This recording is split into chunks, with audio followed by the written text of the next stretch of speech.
because one of the backup vocalists doesn't realize it. It goes, "Get it on!" Yeah, that's my favorite part of the song.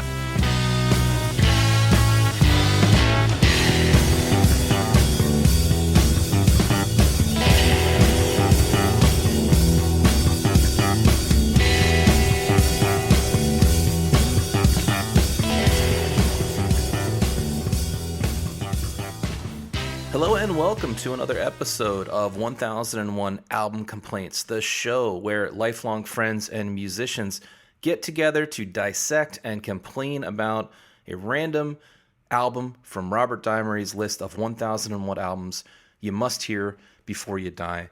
We're going to give a bunch of background on the artist. We're going to talk through a series of specific tracks, play a bunch of clips, so don't worry if you haven't heard the record in a while.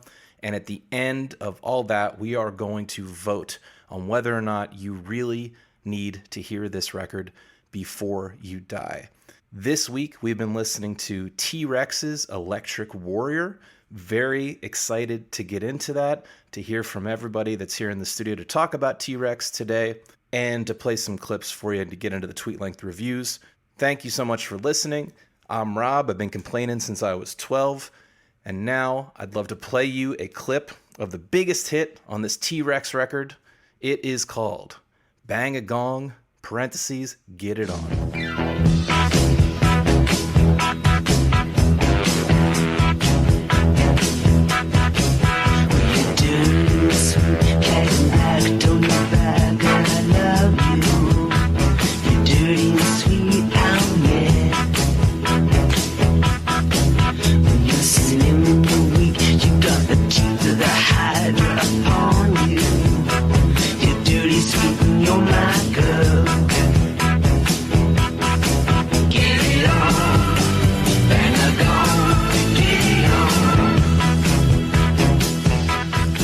Now you have a sense of where we've been at, what we've been listening to, and by way of introductions, I'd love to kick things right off, send it around the room, get some tweet-length reviews of T-Rex's Electric Warrior. We're going to throw it first over to Tom. Before I get into the tweet-length review, I want to talk to your family and see if 12 is an accurate age for when you started complaining. I'm going to guess it was a lot earlier than that. But, here is my tweet-length review of T-Rex's Electric Warrior. Middling bass work, low-effort drums, barely sensical lyrics about having sex with cars delivered by a coked-out pervert. If these things sound appealing to you, you should give this record a chance. Excellent. Okay, excited to get into it. Let's pass it right along to Marty. All right, here we go. A T-Rex is a large dinosaur. Marc Bolan is a small hippie. Electric Ladyland is an album by Jimi Hendrix. Romantic Warrior is an album by Weather Report. Electric Warrior is a T-Rex album, and it's just as good as those other two. I'm not really sure how to interpret that, but okay. All right, we're gonna get into that. First of all, I think he's a mod, not a hippie, to be clear. But these UK distinctions are challenging for us Americans, clearly. Let's hear from Phil. Yeah, my tweet length review isn't quite as concise, but it really feels like here T-Rex has taken the David Bowie aesthetic really seriously, right? This feels like real downstream David Bowie, including the cocaine use, right? They see it as an essential part of the creative process. Okay, and this is Rob here, and my tweet length review. For appreciators of nonsensical slam poetry from a drug-addled fame monster, and also hand claps blended into snare drum hits, Electric Warrior sees the original king of glam lay down a timelessly cool, if surprisingly reserved, rock and roll classic. Okay, I want to start the conversation right off the bat. We're going to get into some background of T-Rex, but first, I would love to hear how everyone's week went. What are your guys' general impressions of Electric Warrior? Give it to me. I've listened to this album a bunch in my life, but I had never given it the close examination. And it was, on close examination, a lot different than it was on passive listening. And I will say that I don't think it held up as well as I was thinking it was going to hold up. I kind of thought Marc Bolan was a guitar god, and That very much was not in evidence on this album. And I think part of the reason I think he's a guitar god is just the picture on the cover of the album of him with that guitar in front of the stack. Oh my God. It looks amazing. But I was expecting shredding. Let's address that right off the bat. It is a badass cover, and it's a badass title. Yeah. It is a real, and I think the title speaks a lot to his transition from an acoustic artist into an electric artist, which apparently did not go very well the first time that he did it. And so I can see him sort of defiantly saying, "No, I will be electric. God damn it!" Like, I just wanted to point out, because I just learned it this week, I've always liked that cover. I do think it's iconic, and I think it helps sell the album in a large sense. But I just learned this week that it's our old friend Storm Thurgeson and his... Really? Yeah, the same guy who did the Pink Floyd covers and also Houses of the Holy. I mean, this guy is making all the great record covers. damn. Well, good for him. And the guy's got a fucking aesthetic, definitely. But also, like, you could not get more different than like a House of the Holy cover and this cover, just in terms of what they're trying to get across. I don't know what he's trying to get across in House of the Holy cover. A bunch of prepubescent naked ladies hanging out on a ruin, Some kind of something epic like that. godhead situation. Yeah. I should point out that Storm Thurgeson had a design group. I think he had a partner called Hypnosis, where Gnosis is spelled Gnosis, and they're actually responsible for a lot of these. And I think he got his start through the Pink Floyd collaboration, because maybe he was old school friends with one of the Pink Floyd guys. But yeah, he did all these great covers through the 70s, which is, I just keep discovering that, and it's cool. I thought it was a fun week. I mean, I was also familiar with this record, I think, as Tom had alluded to. But I think upon, closer listen, I was a little more surprised to see, how directly downstream from Bowie and even the Kinks, right? Some of it was upon more direct inspection. I thought that was interesting. But yeah, Tom, you sort of alluded to it. You definitely expect it to be like way shreddier, right? Than it is. It's actually just like a very hip sort of rambly rock and roll UK rock, right? Glam, as you put it, Rob. Well, it could be considered one of the first glam records. You said Sure. downstream from David Bowie a couple times, and they were friends, and they definitely influenced each other. But in the timeline, this is pretty arguably upstream of Bowie. So, yeah, I think it's a little more of the reverse. Again, they were kind of on the same scene. They actually knew each other as teenagers, even in the 60s. When did this record come out? 71. Huh. Yeah, because Ziggy Stardust wasn't until like 73, 74, right? Which I want to say 73, yeah. the Bowie records before that, I think, are Bowie records, but, they don't have this sound, right? Yeah, and Bolan started to get some fire definitely before David Bowie did. Before this record came out, he had some top 40 hits, which we're going to get into in the background. I'll just jump in and tell you some of my thoughts. So yeah, I've also heard this record a bunch of times, but gave it the hard listen this week. I never thought of it as a shreddy, guitar-driven record. I've always been surprised when you think about a song like Bang a Gong, Get It On, you think about something that's going to be played in a stadium, in a sports stadium, and it is occasionally. And so you're expecting this big arena rock, heavy rocking number, but it's actually remarkably reserved and not quite down tempo, but there's just something reserved maybe about the production. His vocal style is kind of whispery throughout the piece. Do you think there's an acoustic cut of Bang a Gong, Get It On that was like designed for orgies that they decided was not as it didn't work out, They were like, nah, There must be. Marc Bolan has orgy didn't come experience. together.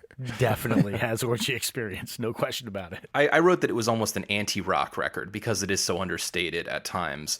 I do think it's a very UK rock kind of thing, and it was way bigger in the UK, as we're going to learn. But I really like it, and I was reminded of how I think tight the production is. The choice of tones, the choice of how they compress the rhythm guitar to the snare drum, how those strings come in. I really think it's quite brilliant, actually, in most cases. Yeah, I also have heard this album a million times. The thing I like about Marc Bolan and T-Rex is that it's consistent. You can kind of hear his presence in every instrument. Very unique sound. The thing is, though, is like I've heard this album so many times that like it stops delivering for me at some point. Listen 50, and so when I think T-Rex, I always think of like the Slider or Futuristic Dragon, which two albums that came out later that I think are my favorites. Well, I will say Tony Visconti, the producer of this album, described it as revamped Chuck Berry. And it wasn't saying it in a complimentary way, by the way. He was like, yeah, it's like there's nothing super special going on. It's just kind of revamped Chuck Berry.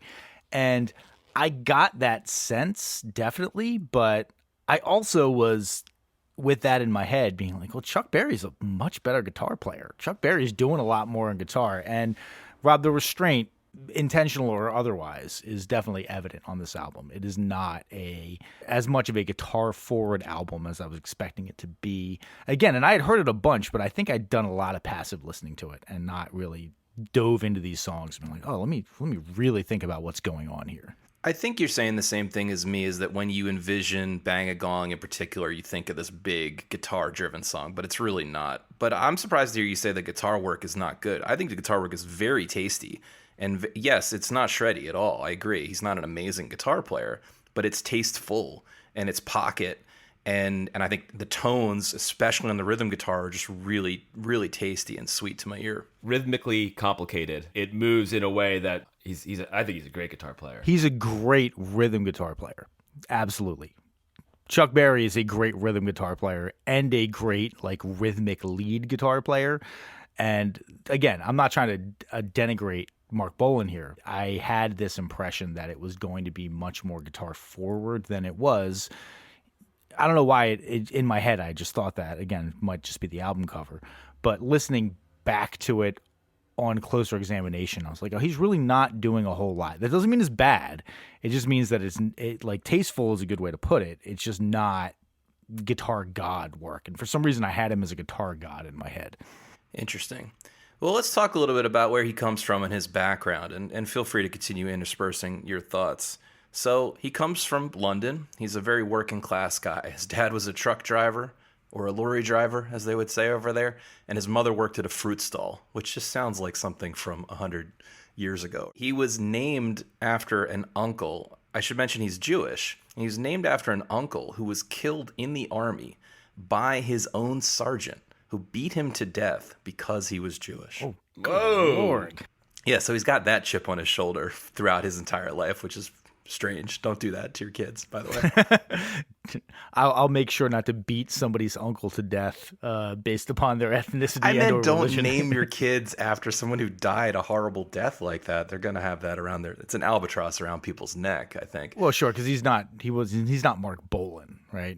But I guess Mark was the name, right? But, Mark was the name, correct? Yeah. Yes, Bolan is a stage name. So he's kind of, they said fame was his drug, although cocaine was definitely also his drug.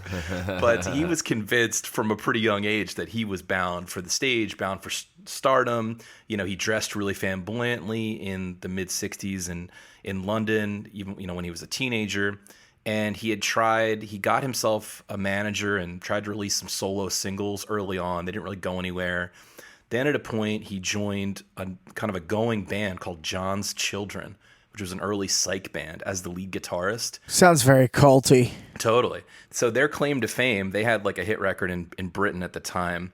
And while Marc Bolan was in the band, their claim to fame was that they got booked as the opener for The Who on a tour of Germany, but they got kicked off the tour by The Who for being too raucous.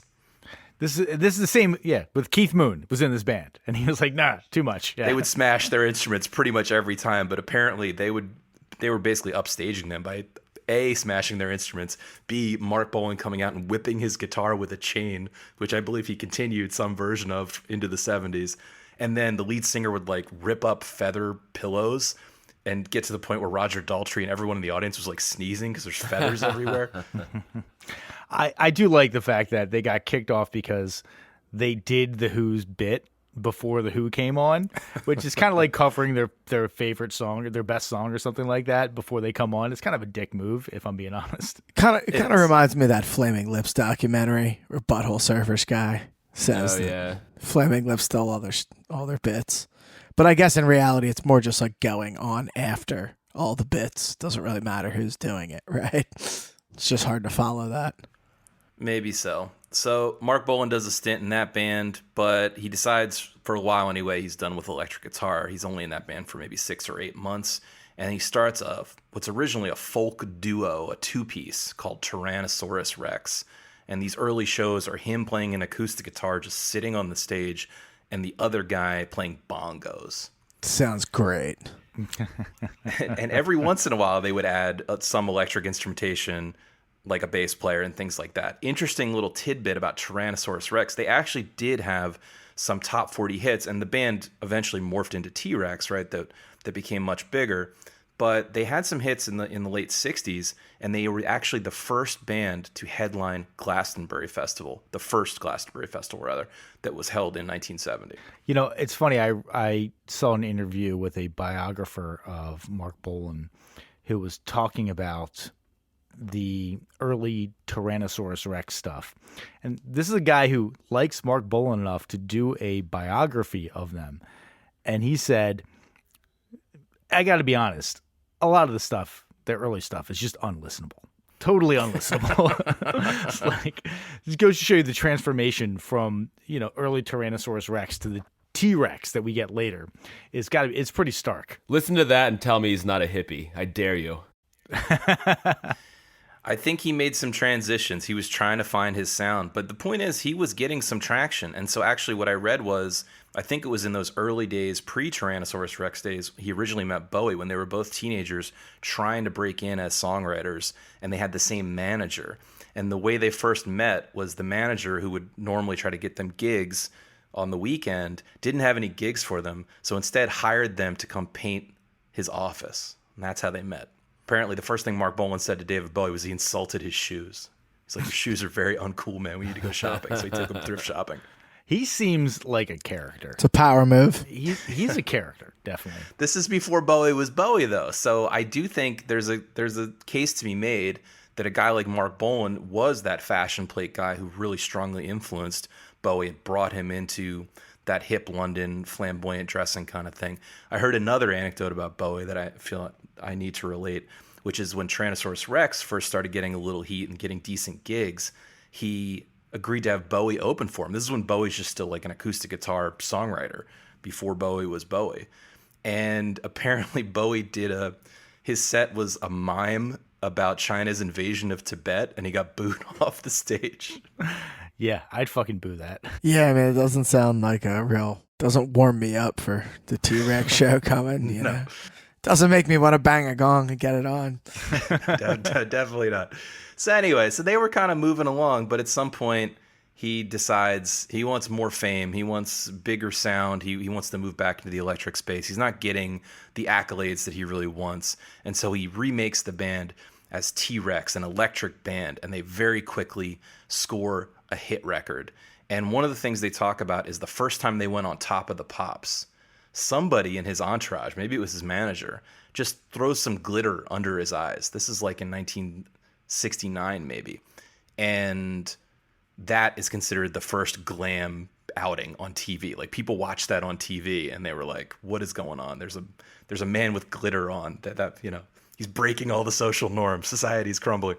Well, I want to throw something out there that I found to be very interesting, and I think that it somewhat informs the Electric Warrior title, which is apparently the first electric gig that Tyrannosaurus Rex did. Before they even rebranded as T-Rex, they did a gig where Marc Bolan played an electric guitar, and it was like an electric gig. And he gets the gig, and then he puts an ad in Melody Maker to get the musicians to play at said gig. And Melody Maker comes out on Wednesday, and the gig is Wednesday night. And so the paper comes out in the morning, and then they audition people during the day, and then they play the gig that night, and it is a fucking disaster. And he gets booed off of stage, and apparently takes it very personally, and eschews electric guitar for a while after that. And it's like, we're going to be all acoustic. Electric just doesn't work. And so this like switch to like T-Rex as an electric band is somewhat like almost defiantly. It's like the, Bob Dylan getting booed at the Newport Folk Festival for playing electric guitar. And then he turns around. Bob Dylan immediately was like, "Fuck you! I'll be all electric now." But Marc Bolan like took it personally. Was like, for a couple of years, he was like, "I'm not going to play electric guitar anymore." So I thought that was very interesting and also a crazy fucking move to say like.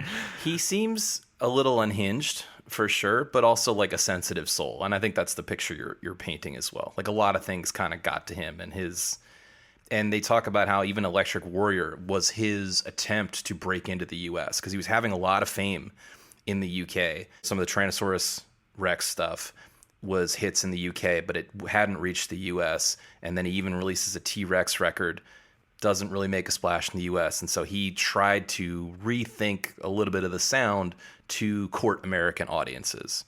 Well, I didn't think of it as him being a sensitive soul necessarily. I thought of it as him being extraordinarily image conscious. And that's what you have to be if you're trying to be a rock star. It was like, my goal is to be a rock star. You have to think about it from the image standpoint. And I'm not trying to talk shit on this album, but like so much of this album is attitude that makes it work. And if you don't have that attitude and that image behind it, like this stuff is relatively ho-hum without the Marc Bolan sexuality, sensuality, skankiness, whatever the fuck he brings to the table. See, I totally disagree in the sense that I agree that if you watch videos of them live, he seems quite extra. So to me, the comparison between that and what we actually get on the recording is there's quite a disparity there. And that's why I keep saying words like reserved and understated. The fact that he's able to make what we got here, to me, it seems very disconnected from all this glam imagery. And I agree there's that sexuality to the vocal and things like that, but it just feels very coherent and like a narrow band of an artistic idea being expressed. Whereas the stage show is this sort of more wild, flamboyant performance art.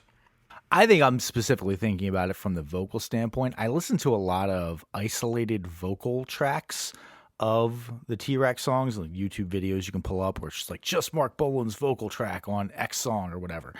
And there is so much off-mic noise that he's doing, these weird breath intakes and groans and stuff that I do really think pepper the songs with this level of non-direct delivery that give it a little bit more of this kind of like sexuality and kind of, just overall sexiness that I think. Why are you listening to I Said vocal takes? That did strike me as odd. Can I do my fucking research, bitch? All right.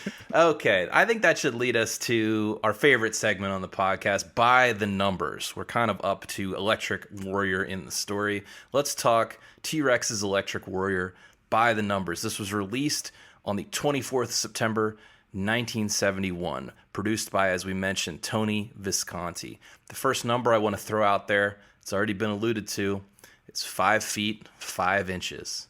That is Marc Bolan's height. He is a small man. That's small. That's smaller than Tom Cruise small. Almost an elf. That is surprising, but honestly, that picture makes a lot more sense now because I was picturing he had just an absurdly large Marshall stack behind him, and it's just a normal size Marshall. That's a champ. That's a Fender champ. Okay, next number I want to throw out there is number 6. This is the 6th studio record made by Marc Bolan, and primarily they were made with Marc Bolan and Tony Visconti. They met early on, formed a partnership, and so that's one of the reasons I think you get a fairly mature production because they had been working together for a while. They kind of knew each other's styles, and they had, as Visconti put it, developed a bag of tricks in the studio and felt confident how they could yield things like tape loops and backwards guitar, things of that nature. It's hilarious to me. I saw an interview with Tony Visconti talking about Marc Bolan, and he said the first time that he met him, he wasn't sure that he could actually speak English because Tony Visconti is American. And he was like, I don't know if he's actually speaking English to me or what's going on here. He's a very strange dude. Well, that kind of tells you where some of the lyrics from the record come from. He seems like the kind of guy who speaks in poems. But for me, it really works. Okay, next number I want to throw at you. Number 32. That was Electric Warrior's highest chart position in the U.S. It did not hit the U.S. in the way that Marc Bolan was hoping for. whereas number 1 is the highest position it reached in the UK, where it remained for 8 weeks, and it continued to chart on that chart for almost a full year after the release. It was a huge hit in Britain and really didn't make a splash at all in America. So, like a lot of things in Diamery's book, this is definitely a British phenomenon that we're kind of trying to understand from afar. If I had a number 35 hit in the U.S., I'd be pretty damn happy about that. I don't know if I'd be like, oh my God, this is total abject failure. I didn't have a number 1. I'd be like, number 35? I'll fucking take that. He said during an interview that I saw that he did want to sell this album in the U.S. badly, so he included a full poster with the record in the U.S. I got my copy, no poster, unfortunately. Yeah, it was stolen before it went back to the used record store. I want to throw one last number at you. Going to bring you down for a second. 29, the age at which Marc Bolan died tragically in a car accident in 1977. His longtime girlfriend was driving and was injured but not killed. And ironically, he always said he never learned to drive purposely because he was afraid of an early death by car crash. That is the thing that blew my mind. It's fucked up. Like, of all, the only thing that I can take away from these lyrics with any coherence is that Marc Bolan wants to fuck a car. And yet he never learned how to drive. What the hell is going on? I think he had a pretty big car collection, too, even though he didn't drive. Almost every album, he's singing about cars. So many cars. I happened to read a little bit. I went on a little Wikipedia wormhole and learned more about the Hollywood Vampires Drinking Club, of which Marc Bolan was often a visiting member. I was going to say, it sounds like a founding member. Yeah. So Alice Cooper founded it with Keith Moon, Ringo, Mickey Dolenz of the Monkees, and Harry Nilsson. And then anytime a visiting celebrity who could drink properly, in their minds, came by, they would come to the Rainbow Bar and Grill in Hollywood, and their initiation was that they had to drink more than everyone else at the table. That is a recipe for a fucking hospital visit there. That solidified something I'd always kind of wondered about, because if you remember later, Alice Cooper formed an all-star band with Johnny Depp, and I think Slash might have been in the band at one point, and a few people like that, and they're called the Hollywood Vampires, but it's a tribute to this club they had in the 70s where they just... Okay, let's talk about how Electric Warrior was made. So, speaking of wanting it to be a big hit in America, it was made over 4 months, basically while on tour in America across different studios. So the fact that it has a consistent sound is actually quite astounding, given that it was recorded in London, LA, and New York. I think a total of like 6 studios across those 3 locations. And like I said, Marc Bolan and Tony Visconti had been working together for a long time on the other Tyrannosaurus Rex records, and so they had a series of what they called sonic tricks or musical signatures. They felt really, really comfortable using effects that we've talked about before on this podcast, like tape flanging and backwards reverb, and just using effects to great effect, let's say. We should mention that Visconti kind of gets his start here with Marc Bolan because they were close friends from an early age, but then he goes on to have tons of production credits, including working with Bowie from a really early period. He produced a bunch of Bowie records, like including the last Bowie record, Black Star, but also stuff like Man Who Sold the World and Low, and he gets a co-production credit on Low and Heroes, the Brian Eno stuff. The one tidbit I heard that's kind of funny, missed opportunity from Visconti, is he hooks up with Bowie early, and so on Bowie's very first record, the one that has Space Oddity on it, Visconti is the producer. But when Bowie plays in the demo of Space Oddity, Tony Visconti's like, that's a novelty song, I don't need to produce that, and hands it off to the engineer for his first ever production credit to produce Space Oddity. That's very interesting. Visconti has a ton of work, not just with Bowie, though, right? Like, he's done... Totally. Like, I think he's the Thin Lizzy guy. I saw that he did Sparks, which I know is a fan he's got favorite. Some Sparks credits. He's got some Thin Lizzy credits. Not Jailbreak, but some other ones. He's got some Gentle Giant credits. Yeah, he's done a lot. He's an arranger, right? That's his kind of like forte, right? Yes. He's responsible for all the strings on the record, which that was one of the other things I wanted to say. Is that was something I noticed really strongly on this close listen, was what the string arrangements were doing. I think they're very, very well done and arranged.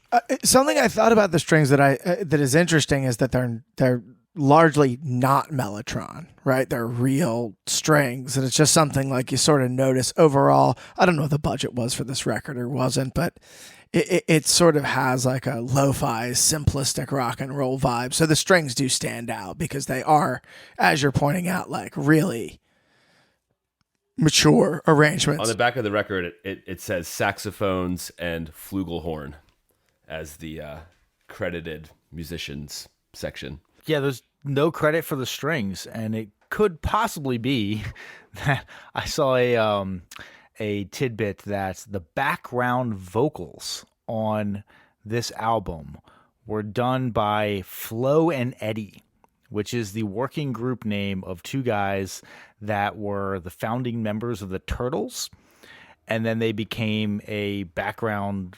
They did a bunch of other work, and so they were working as a background singing duo as Flo and Eddie. And Tony Visconti said, like, Flo and Eddie worked with T-Rex on a couple of albums up until Electric Warrior. So I think they actually were on a Tyrannosaurus Rex album. But then after Bang a Gong became a hit, they asked to get paid for the first time. And Marc Bolan was like, fuck you. I thought we were just cool, man. And no, we want to get paid for this. And so they never worked together after that. He's like, I'm not paying you to sing on my albums. Come on. I thought we were just cool, man. Interesting. Yeah, I think they also were in the second incarnation of the Mothers of Invention, I feel like. Totally. Yeah. Yeah. They were definitely Frank Zappa guys too. Yeah, that's cool. So I don't know anything about the budget of the record, but yeah, I'm pretty confident those are real strings. I think, right? Is that they really sound? They like really real sound. strings, so Yeah, it's weird that they're not credited, huh? Totally. I mean, I'm totally fooled if they're not real strings. I don't think that there was the technology in 1970, 1971 to fool my ears for a full string section there. Because there's definitely some real cello sawing at the strings. You cannot do that on a synth in 1971. There's no possibility that's going to happen. Yeah, it's a good point. There's some good dynamic stuff. Yeah, there's a few fun guest stars on this too. I don't know if you guys picked up, but Ian McDonald from King Crimson plays sax on this. Hell yeah. And Rick Wakeman gets a piano credit. Really underplaying, by the way. It's not stretching Rick Wakeman's ability. Yeah, they're like, Rick, you can only use 2 fingers. Well, no. So I heard the story about that. He plays on Bang a Gong, Get It On, that he was a friend of Visconti, and he was really struggling to pay his rent. And so Tony was like, you can come play keyboards on this track. And Rick Wakeman heard it. He's like, I don't think this track needs keyboards. Tony's like, do you want to get paid or not? Just come in and do something. And he did, and he was apparently paid £9. And that was that. Wow. Good Lord. Okay, let's go ahead and talk about the specific songs. Let's jump in and go chronologically through the record. I know we listened to the biggest hit earlier, but we're going to start from the top, and we're going to listen first to the track called Mambo Sun. Beneath the bebop moon, I wanna croon with you. Beneath the mambo sun, I got to be the one with you, with you, with you. My life's a shadowless horse. If I can't get across to you in alligator rain, my heart's all pain. So I spent way too much time trying to research when claps started being mixed into snares in a recording context. I'm sure that concept has been around since time immemorial with human beings, but I couldn't quite figure it out. But it couldn't have happened. Did the Beatles put claps on the snare? Was that a thing? Does anyone know? Probably. No I couldn't idea. pick out a Beatles song right now, but probably. I mean, there's definitely Beatles songs with, power claps. But I think I'm drawing a distinction between claps over top of the snare and claps that are mixed in for a snare sound that I think forms the foundation for a lot of the later drum machine stuff. Yeah, it's the snare, the clap with some sort of like reverb thing happening. It gives a kind of a delay situation. Since we're talking about the drums, one thing about the whole album, this song in particular, is there's not a crash cymbal in the entire song. It's literally hi-hat, snare drum, kick drum, and clap the entire song. And a lot of songs that we listen to, there's no, I couldn't find a tom. like a tom fill in any of these songs. It's all just like stripped down kick, snare, hi-hat with an occasional crash. Bill Legend, the drummer, has said that they went into the studio and they would record like 6 songs a day, and they would not have heard or rehearsed the songs before the song started. And so it was basically just like, just come on, just follow me and play along. And so you're inherently not going to be doing a lot of stuff. A lot of these are just rock beat one holding it down because he doesn't know what the fuck's happening. And so he's sort of just like, okay, we're just going to sort of do this thing. And you can tell when they had a little bit more time with a song. Right. And this is not one of those songs. He did not have time with this song. Because Marc Bolan was terrified of getting his songs ripped off or stolen. And so he would bring the demos by hand to the studio and teach them to the band at that exact moment. Well, also I read that if he kind of had this feeling of the live energy, that if anything went past like 3 takes, he didn't want to do it anymore. He was just over it at that point. Needed some more cocaine. I gotta go use the bathroom for 15 minutes. I'll be right back. So I like this song. It's not my favorite song. I agree it's simple like a lot of the stuff on the record, but to me there are some really nice production touches on it, starting with the claps on the snare, which we already talked about. But I really like the double-tracked rhythm guitars. I think this is a great record for rhythm guitar generally, right? But you get that rhythm guitar coming in on the right, and then after a little while, a different toned guitar, a different guitar comes in on the left. They're both kind of understated and pulled back. Mm-hmm. And a timestamp I'll mention that I just think is something you don't hear a lot. And again, it's understated for a guitar record, or maybe this isn't a guitar record. 2:33. There's a little guitar solo or a little guitar passage that comes in, sans vocals, and then right after it starts up, it gets doubled on the left side by another guitar an octave down. I just thought that was a cool effect.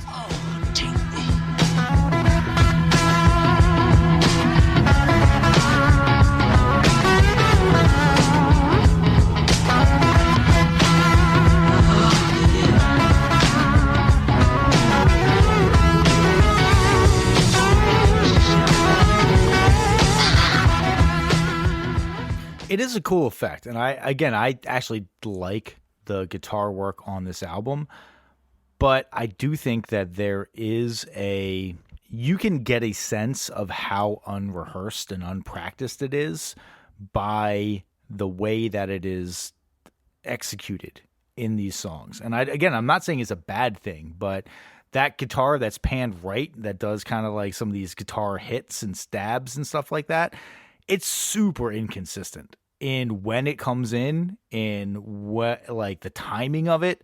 Sometimes he sounds hesitant on some of these hits. And I think that it is, again, I'm not saying this to say it is a bad thing. I think it's actually maybe more impressive that he didn't have a part worked out. And he just sat down and had a very limited amount of time to do a part and was kind of like, oh, that's the part. It's not, I didn't write a part out. I just sort of played along to it as it was happening. I think he actually had a part written out. I think I read an interview where Tony Visconti actually said he had prepared that solo. No, I'm not talking about the solo. I'm talking about like these like hits that are kind of going on the right, the panned right parts.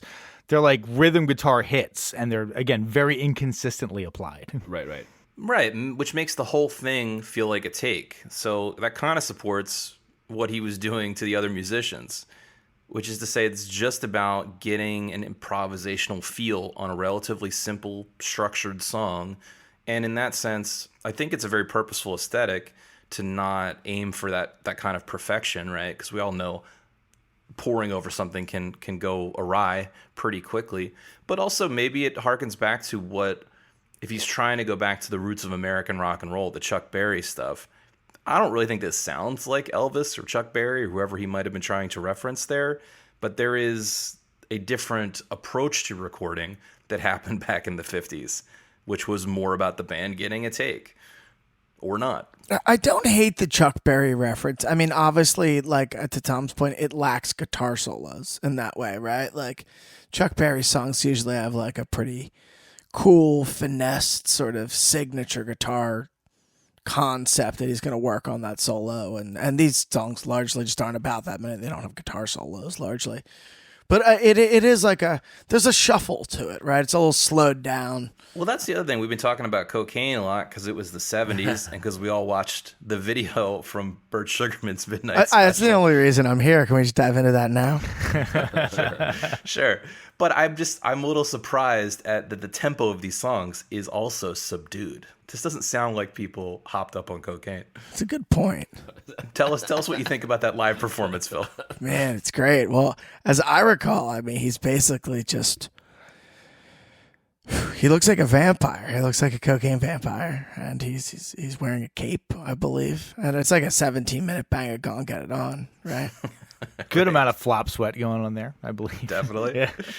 Definitely. They vamp it pretty hard. And then he puts the guitar down on the ground and starts whipping it with a bullwhip. Yes. Yeah, I forgot about that. I'm glad you brought that up. He is caped, right? Maybe. That Burt Sugarman's Midnight Special. If any of you listeners have never delved into Burt Sugarman's Midnight Special, please do yourself a favor and just find your favorite 70s band and find a performance from them on Burt Sugarman's Midnight Special. It is fucking fantastic. Agreed. There was the one, God, it was like REO's Speedwagon doing Roll with the Changes, and the piano player is so coked up that you can just he's just shaking the whole time. It's so coke-tastic. Yeah, how does he hit his parts though? He nails it. Absolutely nails it. Oh, he's Sounds nailing great. it. He's nailing it, but it's made worse by the fact that the camera's tight on his face the whole time. So you're seeing the sweat come off his brow like the whole time. He's like twitching. Yeah. It's pretty great. It's like, it makes me wish that I was a rock star in the 70s, honestly. It seems like it'd be a lot of fun. Okay, let's keep this train rolling and hit on the next song on our focus list, Cosmic Dancer. I was dancing when I was 12. I was dancing when I was 12. I was dancing when I was out. I was dancing when I was out. I danced myself right out the womb. I danced myself right out the womb. Is it strange to dance so soon? I know Tom said that him being sexy and being a pervert and all that kind of stuff. This song does not mention cars or women once. You act like I'm the one out here like making these, denigrating him as like a car crazed sex pervert. Okay, You I'll stand behind were, yeah. No. But you know what? I like this song. It's a happy song. You know, it's weird. The topic's weird, but I think it's a happy song. Is the topic dancing? He's just been dancing since he was a kid, and he's gonna dance into the tomb. I think more specifically, loves he's been dancing. dancing since he was what the fuck is that lyric? I've been dancing since I was I gotta say, I think on balance, this is my favorite song on the record. This is the highlight. I think it's an impeccable, timelessly cool production. It does also sound like some of the other tracks, but what really makes it for me is the string arrangement. I think the string arrangement really, really sells this one. And it's hip even now, and I know that because I've heard it on a bunch of indie soundtracks. It just feels made for a modern hip indie movie soundtrack. Yeah, totally. But if you just specifically go listen to the string hits that drop in, I think they only happen once in the song. Because, I mean, there's strings throughout, but there's this one specific thing the string responds to. Starts at about 222. It's so dope, so unexpected. It's perfect. I dance myself out of the womb. I dance myself out of the womb. Is it strange to dance so soon? My note on this one is that this felt more produced than a lot of the other songs. It felt like they took their time on this one a little Heck bit more than yeah. they took on the other songs. Yeah. When you really start digging in, the tones of some stuff like the drums are a bit different. They have some similarities, but you can tell they were recorded different places. But to me, the snare tone is so punchy and cool that the guy ends up doing a lot of snare rolls, but they're so not in your face. They're not tickling my eardrum in the least. There's something I really, really, really dig about it. And last but not least, Phil, I cannot believe Phil has not mentioned, there are dueling backwards guitar solos. I am a massive sucker for backwards guitar, and this totally crush, epic backwards guitar solo. Yeah, and they do that, and to me, it's somehow not overkill. The other thing I like about that section, it comes in at about 3:15. We can drop in a little snippet. Is there's the backing vocals over it that are very in the back, just kind of doing the distant ahs. Really, really cool kind of coda section.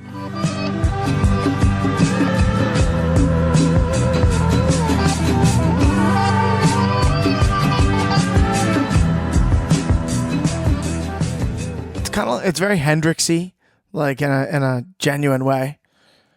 Well, not the rhythm section so much, but like the overall execution.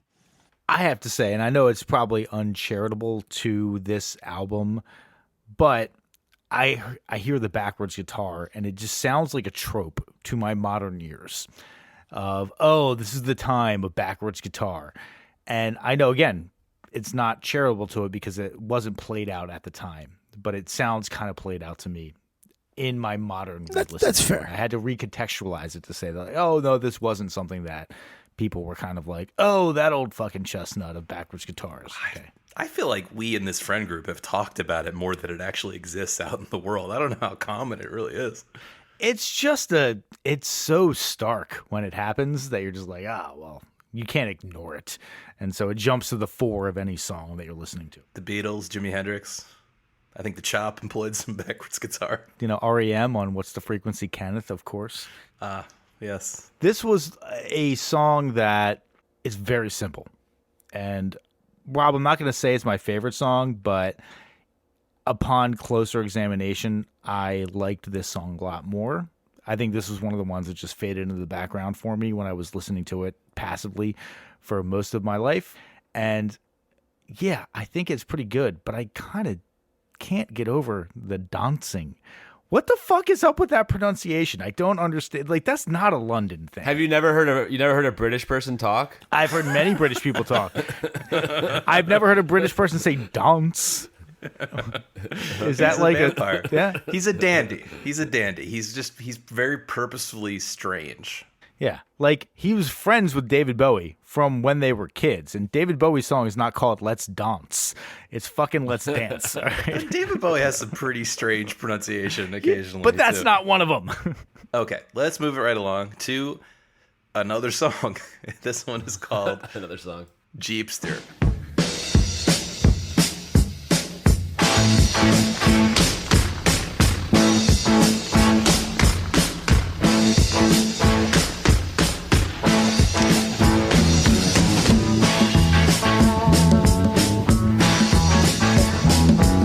You're so sweet, you're so fine. I want your all and everything, just to be mine. 'Cause you're my baby, 'cause you're my love. Oh, girl, I'm just a jeepster for your love. So I learned from listening to the isolated vocals that this is take one of this song, which is impressive because this song fucking rocks. How do you know that? Because they say Jeepster take one, and then the fucking vocals start. And also, Rob, this is not hand claps on the that, you know how they augment the snare hits every once in a while. Yeah. It is Marc Bolan stomping on the ground in the fucking vocal booth, which is really cool. I thought it was really cool. Yeah, he's wearing boots with heels because he's so short. Yeah, I'm not obviously. shocked by that at all. And yeah, he's stomping on the ground, which is definitely a cool effect. And you can hear it kind of isolated right at the beginning, although I guess the snare drum is over it. Yeah. Well, one of the things that I got an appreciation for this, and it made me rethink some of my studio approach. He doubles all of his vocals. So all of his vocal takes are doubled. But they are, to say they're imperfectly doubled would be very charitable to them. He holds notes for different lengths of time. He gives notes different treatments. He's hitting the same note, but the timbre of it is different. Sometimes he gives it a little vibrato. And it sounds really fucking cool in the final product. And I've been in this situation where you're trying to double a vocal and you're trying to do it precisely to what you did before with no variation. And I honestly think that I'm doing it wrong. I think that there should be a little bit more variance in it. It would give it a little bit more attitude and feel. I agree. Essentially, I think this is a different approach to the vocal double, right? That just comes off very different, right?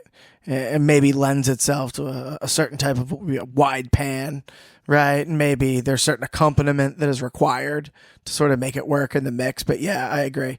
And in general, it happens here. But like, I love this sort of like mid-fi mix, and I think this is sort of a cornerstone, vocal technique of that era. This song also has, I think, some cool guitar work. It's kind of rockabilly. It's kind of like slow hand, clapped in, interesting timing of the rhythm hits on the guitar.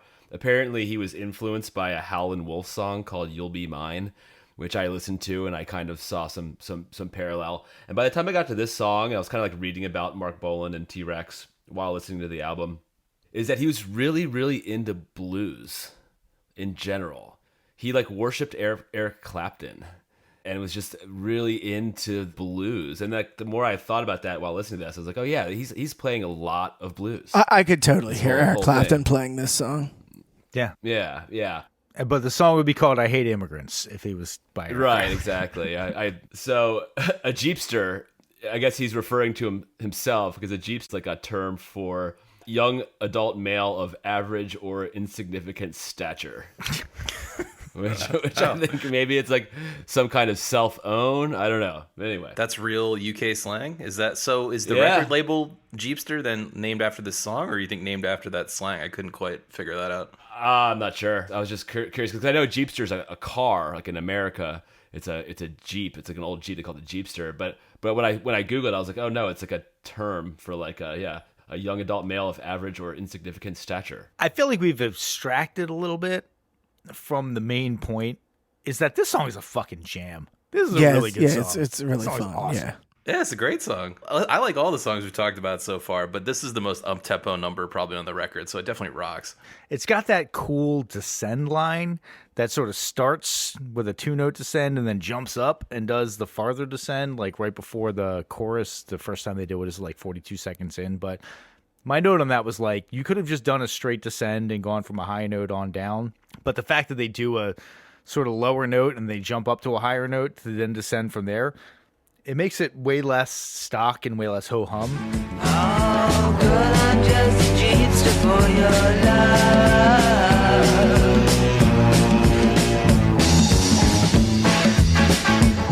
Very tasteful. I think it was very tastefully done. And this is one of those songs that made me realize that calling it warmed up Chuck Berry is not doing it its credit. There is more thought put into it than just I stole some blues shit and I'm just going to kind of play straight blues and, call it Led Zeppelin or whatever. Absolutely. Okay, let's tackle the big guy. Next on our list, the big hit, the one you've definitely heard before, Bang a Gong, Get It On. Let's hear another snippet of that. Get it on, bang a gong, get it on. Get it on.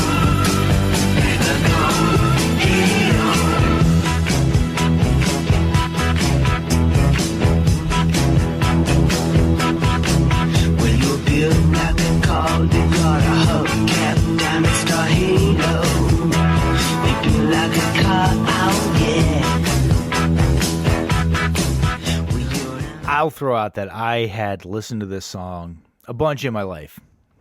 Never really liked it. Never really cared for it. It never really stood out as something that I gave a particular shit about. And then in like 2008, I think, we played a show with Triple Cobra at the Bottom of the Hill. That was a band where it was like a husband and wife and then the wife's sister and then a backing band. And they had two female backup singers and the main guy, and they were kind of like a skank rock type of like Slash's Snake Pit style band. And they did this version of Bang a Gong, and I was like, this song fucking amazing. And I got it. Like, I got it in seeing it live. I don't necessarily think that this particular recording of it captures what this would have been live, but I get it a little bit more. It's slinky. It's sexy. Was it captured on Silverman's Midnight Special or whatever? Oh, Burt Sugarman. Yeah, that's the one we're talking about Yeah, where he yeah. whips the guitar, definitely. Oh, I thought you were talking about Triple Cobra playing it live. Dude, Triple Cobra, you were in the band that I played with when we played with Triple Cobra. It was at Bottom of the Hill. It was in fucking 2008. I don't remember anybody playing Bang It Gone Get It On. It was great. Yeah, I remember that. It was great. It was really great. And it was a good fit for that band, which is always nice when the cover kind of fits the band. Yeah. Listen, my take is I do like the song a lot. It stands out a little bit from the rest of the tracks on the album because of the background vocal, I guess. 1,000,000%. Yes, it's all the background vocal. But other than that, it actually stays pretty consistent and true to the vibe of the rest of the record, which is that rhythm guitar. It's only kind of hitting on the and beats, never on the downbeat.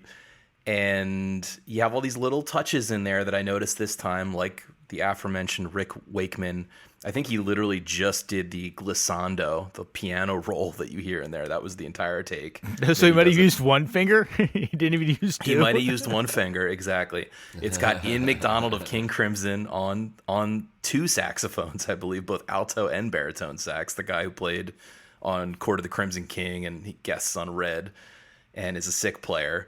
Probably not necessary to recruit someone that good for these parts, but sounds good. I dig it. In terms of an arena rock song, I think this is about as good as you're going to get. Yeah, in a lot of ways, like a lot of these tracks, like they have like a heavily layered, and you talked about it, I think, back on Mambo Sun, right? Like they're layered in this just really gentle way, right? Where it's almost track one is badly underplayed with the knowledge that, like, you know, I'm going to come back, I'm going to scrub in this other take or something.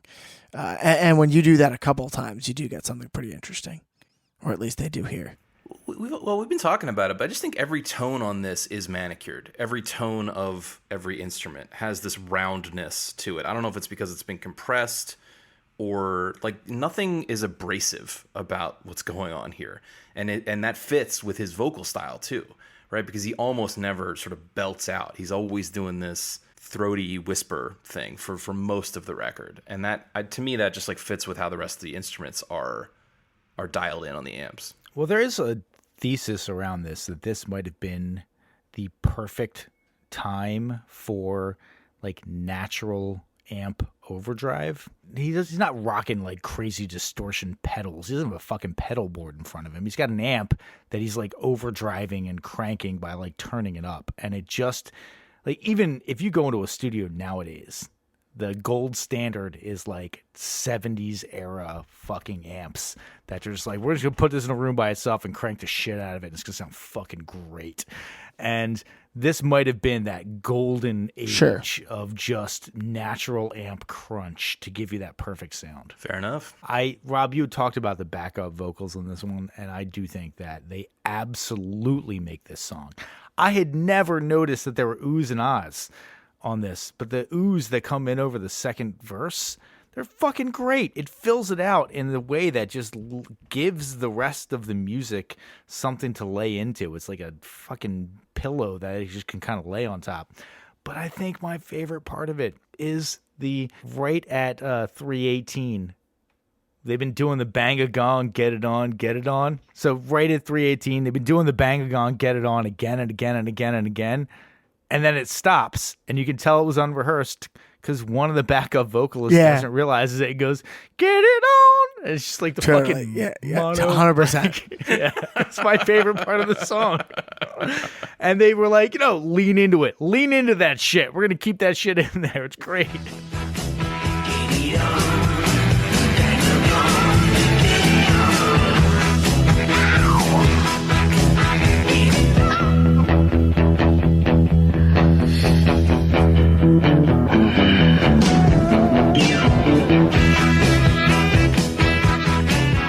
Yeah, no, I know exactly, because when I heard that too, and I thought, like, well, they obviously heard it too and chose to keep, like, they could have just mute, unmute, right? Like, it would have been very easy, like, on bounce, That wasn't a tough edit at all. No. But And even the guy who's singing it is kind of like, get it on. Like, Yeah, sort yeah. of like, oh shit, no. He realized halfway through he shouldn't be doing it. Right. It's only the second time he's heard the song, so. Yeah, fucking A. And he's super high on cocaine. One other thing I want to talk about, which is when I briefly played drums in the Chop, and I was not a good drummer. Let's preface it by this. This was the one technique that I could never master, and I know it's not a hard technique, and Marty, you're going to fucking laugh at me for this, but what they do over the chorus, where like normally the snare drums over the 2 and 4 and the kicks on the 1 and 3, and then they change it to the snares on the 1, 2, 3, 4, and the kicks on the 1 and 2 and 3 and 4. Yeah. Dirty sweet, you're my girl. Get it on.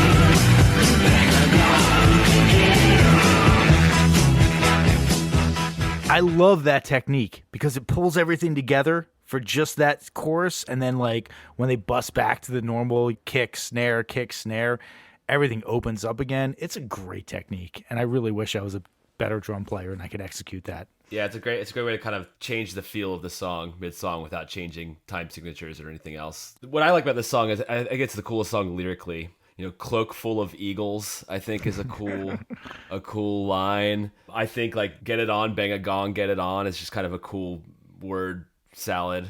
Yeah, I just think it's cool lyrically of the songs that we selected this week. It's in my opinion the coolest. Could you imagine having a gong next to your bed, just, you know, like as you're Yeah. doing, just like, yeah. Marty's like, yes, I can. I absolutely can. Yeah, like your wife would be like, "What the fuck are you doing?" And you're like, I just had to announce to the world we're getting it on.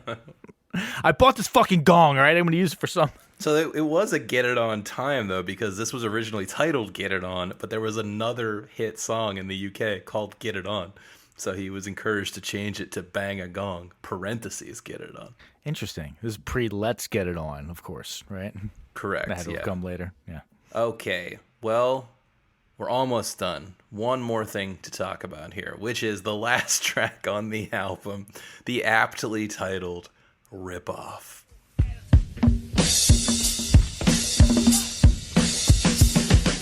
In the moonlight, I'm fighting with the night. It's the rip-off. Kissing on the slate, I'm bleeding in the rain. It's the rip-off. Such a rip-off. Rocking in the nude, I'm feeling such a dude. It's the rip-off. Dancing in the dark with the tramps in the park. It's the rip-off. Such a rip-off. Yeah. Sleep, baby, sun, sliding in my mind. This song, it did not impress me. It kind of annoyed me. There's one chord that happens after every ripoff, after the last ripoff of every Yeah, verse. I know what you mean. It's just great chord, and that to me is the highlight of the song. Just that one chord. They tell me wanna pay your gong. It's a rip-off. Like a rip-off. She's a girl, good people treat her like a fool. It seems like he's a different singer on this song. Like, it lacks all of the sex. It lacks all of the effortless groove. And I think effortless groove is a good way to describe basically everything that has happened up to this point. And then for some reason they forgot all of that. And then they made it their last song of their fucking album. I don't understand. I mean, in like a precursor to punk sort of way, it's cool, right? Like if I saw T-Rex and they came out and did an encore and it was awesome, and then they came out for like a second encore and did this, I'd be like, yeah, you know, because I'm really into T-Rex and it's a small club and it's like, you know, London 1972, right? But these are extenuating circumstances. He'd be like, yeah, the president is weird and he does have a burgundy beard. You tell me, Mark. Yeah. I wrote that down too. I mean, his lyrics are pretty silly throughout, but that one really stuck out to me as dumb.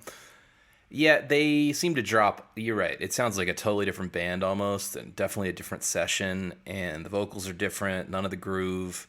Definitely my low point. That's why I put it on the record. I thought the opening drum beat was actually one of the cooler things, but then it just descends kind of from there. It has a little bit of comeback in the bridge. Like that feels, the bridge at 125 feels a little bit like the rest of the record. I'm the king of the highway. I'm the queen of the hall. You should see me at the governor's ball, doing the rip-off ball. It's like the opposite of like a palate cleanser, you know? Like it does cleanse your palate. So to that end, it's effective, but Definitely at least would have stuck it in the middle somewhere to bury it. It's like at the end of the night when you've been like pleasantly drinking beer and you're like pleasantly drunk and about to go home, and one of your friends is like, let's do a shot of Jameson, and you're like, fine. And then you hop in the cab and you're like, oh, God damn it, that was the wrong way to end this evening. The wrong way to do it. This is the wrong way to end this album. So much of this album seems so, I said effortless before, but it's just pocket and it's just nice and it's grooving. And this is choppy and not that at all. And at the end of the album, you don't want to be thrown out of the entire vibe of the album. that's fair. Agreed. Well, on that note, I think we've gabbed quite enough about T-Rex's Electric Warrior, so all that remains is for us to vote now. Is this a must-hear before you die?